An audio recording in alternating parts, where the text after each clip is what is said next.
할렐루야, 좋은 아침입니다. 오늘은 6월 27일 목요일입니다. 오늘도 말씀과 함께 새로운 한 날을 시작하시는 여러분들의 삶 가운데 넘치는 하나님의 은혜와 평강이 함께 하시길 기도하겠습니다. 오늘도 말씀이 여러분들의 삶 가운데 온전히 세워지고 여러분들의 삶은 온전한 예배로 또 하나님께 드려지는 그러한 하루가 될 수 있기를 함께 기도하겠습니다.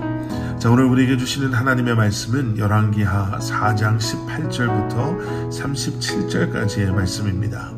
열왕기하 4장 18절부터 37절까지의 말씀.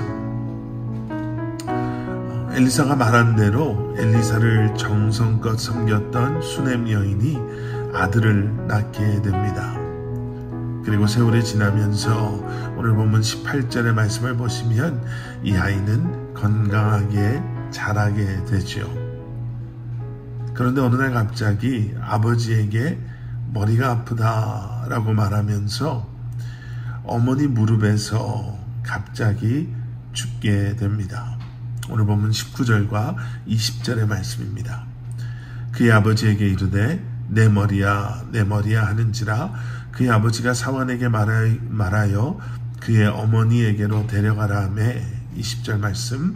곧 어머니에게로 데려갔더니 낮까지 어머니의 무릎에 앉아 있다가 죽은지라. 어머니 무릎에 앉아 있다가 이유도 모르게 죽은 거예요. 그 어머니의 마음이 얼마나 슬프고 아팠을까. 그런데 이 어머니가요, 이 아이의 장례를 치르지 않습니다. 오늘 보면 21절 그리고 22절 말씀. 그의 어머니가 올라가서 아들을 하나님의 사람의 침상 위에 두고 문을 닫고 나와 22절 그 남편을 불러 이르되 청하건대 사원 한 명과 나귀 한 마리를 내게로 보내소서. 내가 하나님의 사람에게 달려갔다가 돌아오리이다 하니. 장례만을 치르지 않은 것이 아니라요, 이제는 그 아이를 하나님의 사람 엘리사가 머물렀던 그 방의 침상 위에 그 아이를 눕혀놓고 남편에게 사원 한 명과 나귀 한 마리를 달라고 부탁을 합니다.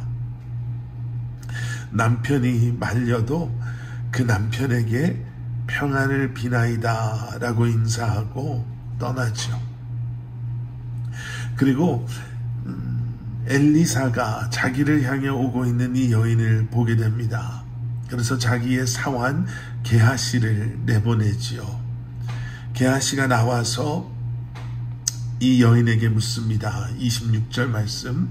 너는 달려가서 그를 맞아 이르기를 너는 평안하냐, 내 남편이 평안하냐, 아이가 평안하냐 하라 하였더니 여인이 대답하되 평안하다 하고 안부를 물었습니다. 그런데 이 여인은 평안합니다 라고 대답을 하는 거예요. 당연히 평안하지 않죠. 아들이 죽었는데요. 이 여인도 대답은 이렇게 했지만 계속되어지는 27절과 28절의 말씀을 보면 그의 행동 속에서 우리는 이 여인이 아파하고 있음을 보게 됩니다. 27절 말씀. 산에 이르러 하나님의 사람에게 나아가서 그 발을 아는지라 게하시가 가까이 와서 그를 물리치고자 하매 하나님의 사람이 이르되 가만두라. 그의 영혼이 괴로워하지만은 여호와께서 내게 숨기시고 이르지 아니하셨도다 하니라. 28절 말씀. 여인이 이르되 내가 내 주께 아들을 구하더이까 나를 속이지 말라고 내가 말하지 아니하더이까 하니. 이 여인이 엘리사의 발을 붙잡고 웁니다. 아파하는 거지요. 그러면서 엘리사에게 이렇게 얘기해요. 내가 언제 아들을 달라고 졸랐습니까? 나에게 아들을 준다고 했을 때 내가 장난치지 마십시오 그렇게 얘기하지 않았습니까? 그런데 그렇게 마음대로 아들을 주더니 이렇게 이유도 없이 아이를 데려가시면 어떻게 합니까? 이렇게 이야기하는 거예요.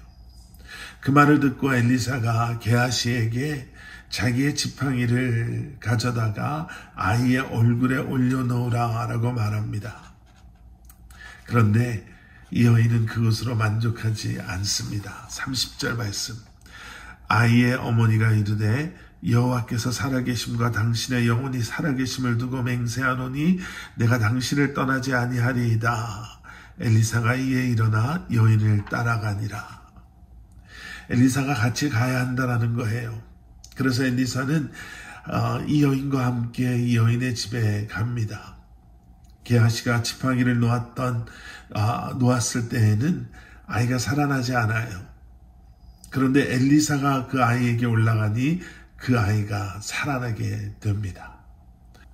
오늘 이 말씀 속에서 우리는 몇 가지 중요한 것을 한번 생각해 보길 원합니다. 첫째는 우리의 삶의 모습이에요. 어제 본문에서는 묻지도 않았는데 이 여인에게 아들을 허락하시는 은혜를, 그 축복을 누리게 하시죠. 그런데 오늘 본문 속에서는요, 생각지도 않았는데 그 아들을 잃어버리게 되는 것을 보게 됩니다. 여러분, 이것이 우리의 인생 같아요. 이런 일 저런 일이 우리의 생각, 우리의 계획, 우리가 준비가 됐건 안 됐건 그저 우리의 삶 속에서 일어납니다. 때로는 그러한 일들 때문에 우리가 아파하기도 하고 슬퍼하기도 하고, 때로는 그러한 것들 때문에 우리가 기뻐하기도 하고 감사하기도 하죠. 그런데 여러분, 그러면서 우리가 생각해야 되는 것, 오늘을 살아가는 우리가 한번 생각해 봐야 되는 것은 허락하신 것이 무엇인지, 또 허락하지 않으신 것은 무엇인지, 내가 간절히 구할 것은 무엇인지를 생각해 보며 이 모든 것들을 통해 다시 한번 하나님의 성품을 더 깊이 알아가고 그분의 은혜, 또 그분의 살아계심을 경험하며 알아갈 수 있는, 여러분, 그러한 저와 여러분들이 될 수 있어야 하고 그러한 저와 여러분들이 될 수 있기를 기도합니다. 두 번째는요, 이 여인의 믿음, 또 믿음의 능력이라는 거예요. 이 여인의 믿음에는 두 가지의 모습이 있었습니다. 하나는 간절함이죠. 남편이 말려도 내가 엘리사를 찾아가야 되겠다라는 그러한 간절함. 오늘 본문 말씀 속에서 이 여인이 사환에게 말한 것처럼 내가 말할 때까지는 멈추지 말라라고 말했던, 멈추지 않는 그러한 간절함, 엘리사의 발을 붙잡고 매달리는 간절함, 또 엘리사가 사환 게하시와 지팡이를 보낸다 하더라도 그곳으로 만족하지 않고 엘리사가 꼭 가줬으면 하는, 내가 가지 않으면 떠나지 않겠다라고 말하는 간절함. 여러분, 믿음에는 이러한 간절함이 필요합니다. 주님이 모든 문제를 해결하실 수 있는 분이심을 알기에 그분을 부르며 그분의 이름을 부르짖으며 나아가는 간절함이 우리에게 필요합니다. 그런데 이 여인의 믿음의 능력의 두 번째 모습은 흔들림이 없음입니다. 남편에게 평안을 비는 것.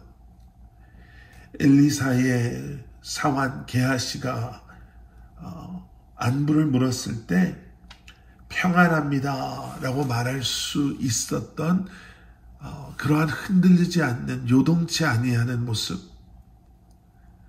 아이가 죽었을 때부터 엘리사가 머물렀던 방, 엘리사를 위해 만들어 놓았던 그 방에, 그 침대에 아이를 눕히는 것을 보면서 이 여인은 처음부터 흔들리지 않는 모습으로 엘리사를, 하나님을 찾아야겠다라는 그 모습을 우리에게 보여주지요. 여러분, 믿음에는 이러한 흔들림이 없는 확신이 있어야 합니다. 간절함과 흔들림이 없는 확신, 바로 그러한 마음으로 예수 그리스도를 바라보는 것, 그것이 믿음이요. 그럴 때에 우리는 그 믿음의 능력을 경험하게 될 줄 믿습니다. 여러분, 오늘도 여러분들의 삶 가운데 하나님의 성품을 더욱더 깊이 알아가시고 또 믿음으로 어떠한 상황 속에서도 흔들리지 아니하고 이 한 날을 살아가시는 여러분들 되시기를 주님의 이름으로 간절히 축원합니다. 우리 함께 기도하시겠습니다. 사랑의 아버지 하나님, 우리 안에 우리의 삶 가운데에는 예상치 못했던 일들, 그리고 우리를 힘들게 하고 우리를 아프게 하는 일들, 또 그뿐만이 아니라 우리를 기쁘게 하는 일들이 얼마나 많이 일어나는지 모릅니다. 그럴 때마다 주님, 교만치도 낙심하지도 않게 하시고 믿음으로 이 모든 것을 이겨내게 하시며 이 모든 것을 통해 주님을 더욱더 깊이 알아갈 수 있는 우리 사랑하는 성도님들 한 분 한 분 되게 하여 주시옵소서. 오늘도 죽음을 생명으로 바꾸신 하나님의 능력을 우리의 삶 가운데 경험하는 우리 한 사람 한 사람이 되기를 소원하며 이 모든 말씀 예수 그리스도 이름 받들어 간절히 기도드려 싸움나이다. 아멘.